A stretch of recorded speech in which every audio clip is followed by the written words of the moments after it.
इस बीच अखिलेश प्रताप सिंह, इतना सब कुछ हो गया, अखिलेश यहां पर अखिलेश यादव कितने आक्रामक इस पूरे मामले को देखकर लिख रहे हैं। भाई आपकी सहयोगी पार्टी है यूपी में, आपकी पार्टी की तरफ से एक बयान नहीं। अखिलेश जी देखिए पूजा जी, ये जो बीजेपी है ना, ये जब से बनी है, मतलब आरएसएस इसकी मदर इंस्टीट्यूशन है, उसके बाद जनसंघ और आज तक ये दलितों, पिछड़ों, कमजोरों की धुर विरोधी दुश्मन है। जब ये संविधान बना, बाबा साहब का विरोध किया, इस संविधान का विरोध किया, दलितों के आरक्षण का विरोध किया, दलितों को, पिछड़ों को, अभी भी बार बार इन लोगों ने आरक्षण का विरोध किया। संघ प्रमुख ने कई बार कहा, बीजेपी के नेताओं ने कहा, यहां तक कि इस बार का तो नारा ही था, अब की बार 400 पार, क्योंकि संविधान बदलना है। संविधान क्यों बदलना है? कि दलितों को, पिछड़ों को और कमजोर वर्ग के लोगों को कोई लाभ न मिले। संविधान नहीं बदल पा रहे हैं, नहीं बदल पाए, तो अब दूसरा रास्ता अख्तियार किया है कि वो क्या करते हैं कि अब नौकरी सरकारी नहीं देंगे। लाखों पद केंद्र में, प्रदेश सरकार में खाली है, 30 लाख केंद्र खाली है, कई लाख यूपी सरकार में खाली है। क्योंकि जब सरकारी नौकरी लगेगी तो ऑटोमेटिकली आरक्षण का लाभ लाभार्थियों को मिल जाएगा। सबको नहीं नौकरी मिल सकती, लेकिन सबको अवसर तो मिलेगा नौकरी पाने का, नौकरी प्राप्त करने का, और उसमें से हजारों लाखों पाते भी।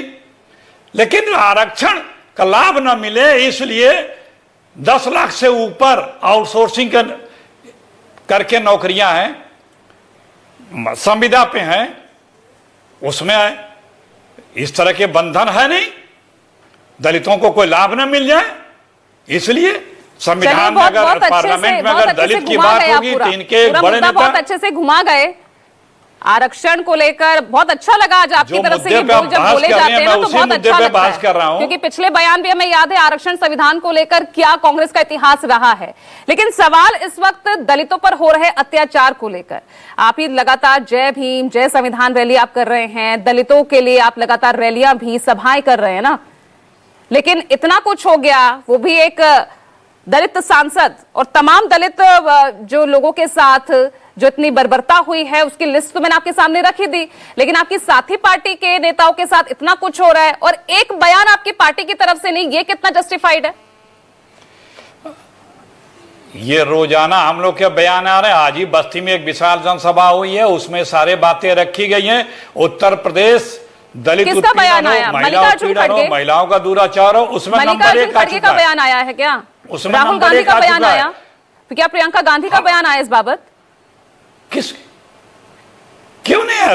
राहुल जी तो अक्सर बोल रहे हैं, हमेशा बीजेपी के लोग उनको इसी बात पे विरोध कर रहे हैं। हम जाति जनगणना का पक्ष क्यों नहीं करते? ये लोग क्यों विरोध करते हैं? हम तो पिछले कई वर्षों से इसी मामले पे आगे बढ़ रहे हैं। सांसद पूरा देश यूनाइट हो रहा है। हुए 2 बार हमले के बाद अभी तक करनी सेना लगातार उन्हें चेतावनी, धमकियां दे रही है, उस पर क्या बयान आया कांग्रेस का? सबके बयान आए, निंदा की गई, हमारे पार्टी के शीर्ष नेतृत्व का आया, सारे लोगों के आए। सिर्फ कमेंट करने से काम नहीं चलेगा। हम लोग तो आपको बताया ना कि कांग्रेस पार्टी या पूरा विपक्ष जाति जनगणना की बात क्यों कर रहा है?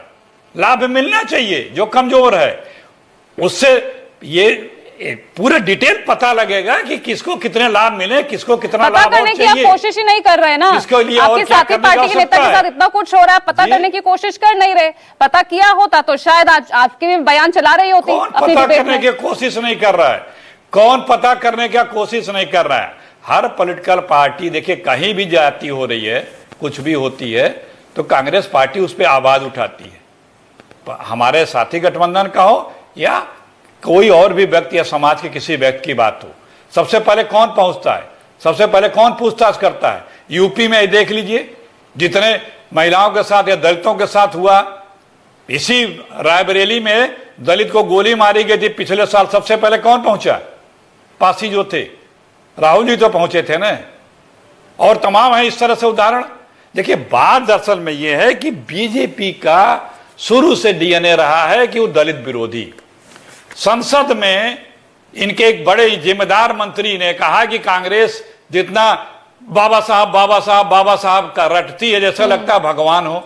उनको इस पे भी आपत्ति है कि कांग्रेस पार्टी संविधान और बाबा साहब का जिक्र क्यों करती है, क्योंकि ये वही लोग हैं जिन लोगों ने पूरे देश में संविधान लिखा जा रहा था, बन गया था, लागू हुआ था, तो बाबा साहब के पुतले जलाए, बाबा साहब का विरोध किया। आज भी बाबा साहब के कार्यक्रमों को करने के लिए इन लोगों ने कितने जगह रोक टोक लगाई, कितने जगह प्रतिबंध लगाया। हम सब लोगों को ये जानकारी है, पता भी है, दिखता भी है। दलितों पे कितने अत्याचार हुए अभी आपने खुद गिना है। इलाहाबाद से लगा है, जौनपुर तो बाबा साहब अम्बेडकर को चुनाव में हराने के लिए आपकी तरफ से कितने प्रयास हुए, वो भी किसी से छिपे नहीं सरकार ने किया। काका कालेलकर की रिपोर्ट को लेकर क्या आपकी पार्टी का, क्या नेहरू जी कहा करते थे, मंडल कमीशन की रिपोर्ट को लेकर किसने कब तक दबाए रखा, वो भी छुपा नहीं है ना। आज गलती मान रहे हैं ना अपनी। देखिए पूजा जी, आरक्षण किसने लागू किया? जितने दलितों की स्कीम है, गरीबों की स्कीम है, गिनाना शुरू करूं तो भैया आपको 10 मिनट लग जाएंगे। किसने बनाया? चाहे इंदिरा आवास हो, चाहे पेंशन की हो, चाहे वजीफे पे हो, चाहे बच्चों के मिड डे मील की हो, चाहे खाद्य सुरक्षा की हो, तमाम स्कीम आज से नहीं 40 साल से गरीबों दलितों के लिए। एक स्कीम बता दे बीजेपी जो गरीब दलितों के लिए बनाई हो पूरे देश में, एक कार्यक्रम बता दे। तो स्थिति क्या हो गई है कांग्रेस की? संसद से पास पार्टियों पर पूरी तरह से डिपेंड हो गई है अखिलेश जी। कांग्रेस की क्या स्थिति हो गई है? इतने सालों तक राज करने वाली पार्टी। कांग्रेस की स्थिति, कांग्रेस इस देश की सबसे विश्वसनीय पार्टी है और सबकी उम्मीद की पार्टी है पूरे देश में।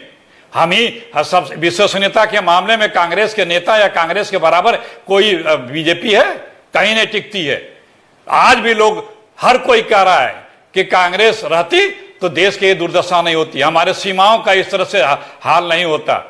चूंकि ये डिबेट दूसरे मुद्दे पे, वरना अभी मैं बताता जो सलम त्रिपाठी बता रहे थे पहलगाम की बात। नहीं पहलगाम मैं तो वही भी मना कर रही थी, राजनीति उस मामले पर नहीं प्लीज, उस मामले पर हम राजनीति बिल्कुल नहीं करेंगे। लेकिन यहाँ पर रोहित अग्रवाल, वही मैं कह रहा हूँ। चलिए ठीक है, फराज किदवई साहब आगे, फराज किदवई साहब ठीक है, अपनी बात पूरी कीजिए फराज साहब, फिर आगे बढ़ते हैं। एक सेकंड और हाँ बोलिए। एक सेकंड, यही 2014 के पहले के भी रिपोर्टरों एंकरों को हमने देखा है सरकार से किस तरह से सवाल करते थे, और आज के रिपोर्टर एंकर हैं किसी की सरकार से सवाल करने की हिमाकत नहीं हो पा रही, हिम्मत नहीं हो पा रही है। शलभ बनी त्रिपाठी से लगातार सवालों के बाद सवाल मैं पूछती गई, उसके बाद भी अगर आप ये सवाल उठाते हैं तो वो ये ना अपना कार्ड प्ले कर रहे हैं। जब कुछ नहीं मिलता है तो सीधा चैनल को टारगेट करो या एंकर को टारगेट करो। ठीक है अखिलेश जी, ठीक है अखिलेश जी। फराज किदवई साहब, वो दिख रहा, हमें टारगेट करने की जरूरत नहीं है। ठीक है अखिलेश जी, पब्लिक में ठीक है, आपसे बात होगी ना, दोबारा अगले राउंड में निंदा करने की जरूरत है ना, आपके तारीफ करने की जरूरत है। लोग देख रहे हैं, लोग अपना समझ लेते हैं। तो ठीक है ना, अपना वक्तव्य मत दीजिए। ठीक है फराज